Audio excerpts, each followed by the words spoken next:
নমস্কার, আমি কবিতা কবিতার কলতান থেকে আমার চ্যানেলে সবাইকে স্বাগতম। বড়দেরকে প্রণাম জানাই, ছোটোদেরকে অনেক অনেক আদর আর ভালোবাসা জানিয়ে আমি চলে এসেছি এখন হ্যাশট্যাগ আমরা সকলের আজকের বিষয় নিয়ে। আজকের বিষয় সুস্মিতাদি দিয়েছেন। বিষয়টা হলো আমাদের মধ্যেকার কোন গুণ দিয়ে আমরা অন্যকে ভালো রাখতে পারি। সুস্মিতাদিকে অনেক ধন্যবাদ বিষয় দেওয়ার জন্য।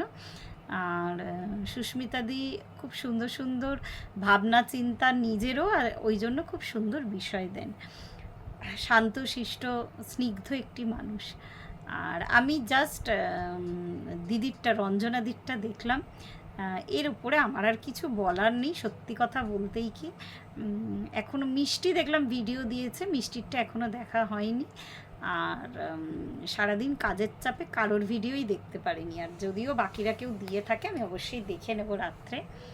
তো দিদি তো সব বলেই দিয়েছে। সত্যি আমাদের মধ্যে এমন কোনো গুণ নেই যেটা দিয়ে আমরা অন্যকে ভালো রাখতে পারি।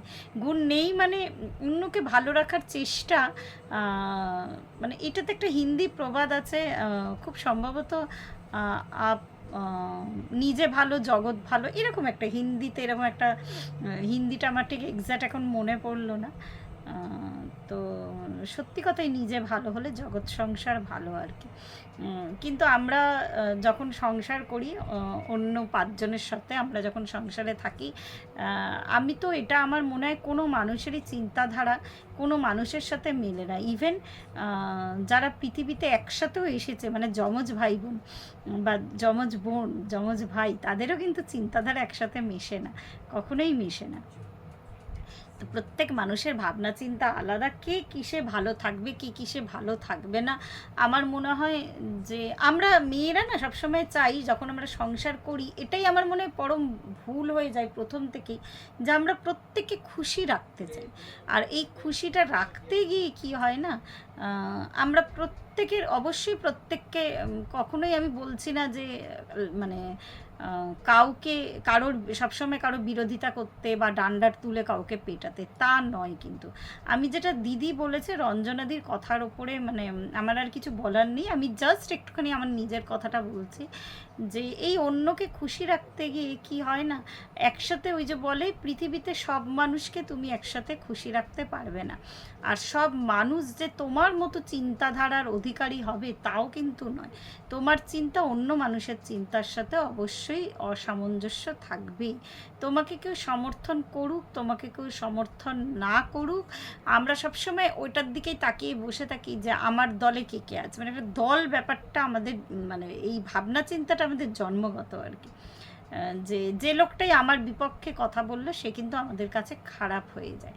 তো সুতরাং পৃথিবীতে আমি দেখেছি এরকম অনেক মানুষ, আমি যদিও অত ওটা করতে পারিনি হয়তো, মানুষকে প্রচুর, তারা মানুষকে করে, মানে ধরো পরিবারের লোককেই করে, বেশিরভাগ আমরা প্রত্যেকেই করি, কিন্তু এক একজন আছে মানে প্রচুর, মানে এমন মা আছে না যে নিজের জন্য যে ভুলেই গেছে যে তার একটা আলাদা সত্তা আছে, যে সন্তানকে করতে করতে এমনই হয়েছে সে ভুলে গেছে। এমন অনেক স্ত্রী আছে যে এতটাই স্বামীকে মানে এতটাই ইনভলভ আর কি, নিজের সত্তাটাকে ভুলে গেছে। তো আমার বক্তব্য এটাই যে প্রত্যেকের কাছে, প্রত্যেককে তার যেটা, মানে আমার যেটা কি বলবো আর কি, সংসারের প্রতি দায়িত্ব কর্তব্য, সেটা আমি আমার 100% দিয়ে আমি করে যাচ্ছি। কে ভালো বলল, কে ভালো না বললো, আমাদের এই প্রত্যাশাটা আসে সবসময় আর কি। আমি যদি নিজের কাছে নিজে ঠিক থাকি যে আমি এই কাজগুলো গুছিয়ে রেখেছি, এবার অনেক সময় ওভারবার্ডেন হয়ে যায়, যে আমরা বাইরেও করছি, ঘরেও করছি, তো এই দুটো সামলাতে গিয়ে না অনেক সময় ওভারবার্ডেন হয়ে যায়। তো তখন ওই নিজে পুরোটাই করতে গিয়ে তখন কিন্তু আমি একদম, মানে এটা কি বলবো, ভীষণ বাস্তব অভিজ্ঞতা থেকে বলছি, নিজে যখন পুরোটাই করতে যাও তখন কিন্তু তোমার একটু কাজে কিন্তু এদিক ওদিক ফাঁকি থেকে যায়। তো সেটাই যদি কেউ ভুল ধরে, যেমন আমি নিজের ক্ষেত্রে ভীষণ, মানে এই কথাটা বলতে পারি, এটার ক্ষেত্রে যদি কেউ ভুল ধরে তাহলে আমি কখনোই তার সাথে ঝগড়া করতে যাই না। আমার মনে হয় যে হ্যাঁ, এই জায়গাটা আমার একটুখানি আমার গ্যাপ থেকে গেছে, আমি পরের দিন চেষ্টা করব ওটা করে নেওয়ার।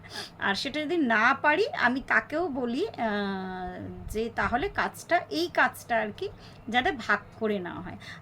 আমি একটা সবসময় পলিসিতে চলি, আমি খুব একটা মানে কি বলবো, কারোর সাথে না খুব একটা বিরোধিতায় যাই না, সোজা বাংলা ভাষায়। কেউ ধরো কিছু বললো, আমি হট করে তাকে একটা মুখের ওপরে উত্তর দিয়ে, আমি দেখেছি এটা যতবার করতে গেছে ততবারই প্রবলেম হয়েছে। এমন বলবো না যে আমি করিনি, ওই যে বললাম জীবনটা মানুষ কিন্তু একদম প্র্যাকটিক্যালি শেখে আর কি। তো যতবার এটা আমি প্র্যাকটিক্যালি আমার জীবনে অ্যাপ্লাই করতে গেছি আমার ততবারই প্রবলেম হয়েছে। মানে আমি যাকে বলছি, মানে আমার যতটা না আমি যেভাবে বলছি তার রিয়াকশানটা 100 গুণ বেশি হয়ে হয়তো আসে অনেক সময়। তো তার ফলে একটা চিৎকার চেঁচামেচি সৃষ্টি হয় আর কি। তো আমার মনে হয় যে কেউ যদি মানে এই ব্যাপারটা আর কি নিজেকে যদি শান্ত করে রাখা যায়। আর আমি এমনিতেও আমি দেখতে পাচ্ছি যে আমার অনেক জিনিস না আমাকে এখন কম টাচ করে আর কি। তো নিজেকে যদি শান্ত হয়ে রাখা যায়, মানে অ্যাটলিস্ট ওই মোমেন্টটায় যখন অন্য কেউ কিছু বলছে আর একজন যদি একটু শান্ত হয়ে থাকে, তার কথাটা ওই মুহূর্তে শুধু শুনে নিয়ে পর মুহূর্তে যদি তাকে উত্তর দেওয়া, মানে পর মুহূর্তে আর কি, মানে কিছুক্ষণ বাদে, হ্যাঁ, যদি বলা যায় যে আমার এই জায়গাটা অসুবিধা হয়েছিল ওই জন্য আমার এই গ্যাপিংটা থেকে গেছে। আর ওই যে বললাম নিজেকে মানে নিজের একটা সত্তা যে আছে ওটা কখনোই ভোলা উচিত নয়। আর আর আমার দায়িত্ব কর্তব্য আমি 100% আমারটা দিয়ে করব, কিন্তু আমার যেখানে আমি নিজেও বুঝতে পারবো। একটা বাচ্চা যখন অন্যায় করে না, একটা ছোটো বাচ্চা, সে কিন্তু নিজেও বুঝতে পারে সে অন্যায় করেছে। ইভেন বাড়ির যে পোষ্যগুলো কুকুর বিড়ালগুলো, সে যদি দুষ্টুমি করে সে কিন্তু নিজেও বুঝতে পারে সে দুষ্টুমি করেছে। তো সেরকম যদি আমার মধ্যে কোনো খামতি থেকে যায় তাহলে কিন্তু সেটা আমিও নিজে বুঝতে পারছি যে আমার এইখানটায় প্রবলেম আছে। তো এই প্রবলেমটা আমি যদি মানে ফুলফিলমেন্ট না করতে পারি, তো সঙ্গে সঙ্গে মানে আর কি, যেহেতু খুশি করা মানে আমি বেশিরভাগই একদম ক্লোজ মানে পরিবারে যারা আমরা থাকি তাদেরকেই ধরছি, বাইরের লোককে নিয়ে সবাইকেই একসাথে খুশি করা যায় না। আমি আরেকবার বলছি, নিজের ব্যবহারটাকে নিজের দৃষ্টিভঙ্গিটাকে সঠিক রাখো, তাহলে পৃথিবীর সব কিছুই সঠিক থাকবে। আর যেটা বললাম আমি কখনোই একসাথে সবাইকে খুশি করতে আমি পারবো না। যেখানে আমার খামতি আছে আমি সেখানটা বুঝে যদি এটা আলোচনা করি যে আমি এই কাজটা এই টাইমটা আমি করতে পারিনি, তো তাহলে সেটার একটা ঠিক সমাধান সূত্র বেরায়। আর ওই বললাম এখন অনেক জিনিসই না আমাকে কম টাচ করে আর কি। তো সুতরাং এইভাবেই জীবনটাকে যদি পরিচালনা করা যায়, একটু মাথাটাকে ঠান্ডা রেখে বুদ্ধিটাকে স্থির রেখে উইজডমকে কাজে লাগিয়ে, তাহলে কিন্তু আমার মনে হয় অনেকখানি সমস্যার সমাধান হয়ে যায়। তো আজকে এই পর্যন্তই রইল। প্রত্যেকে ভালো থাকবেন, পরিবারের সকলকে ভালো রাখবেন। ধন্যবাদ।